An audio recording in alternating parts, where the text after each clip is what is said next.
అన్నావంటే ఎదురవన, అన్నిపై ఉన్నావంటే నిదరవన, కలలే కన్నావంటే నిజమై ముందుకి రానా, కలతై ఉన్నావంటే కథనవన.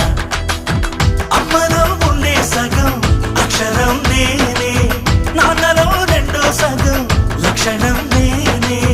అమ్మ తోడు నాన్న తోడు అన్ని నీకు అన్నే చూడు, చెల్లిపోని బంధం నేనమ్మా చిట్టి చెల్లెమ్మా.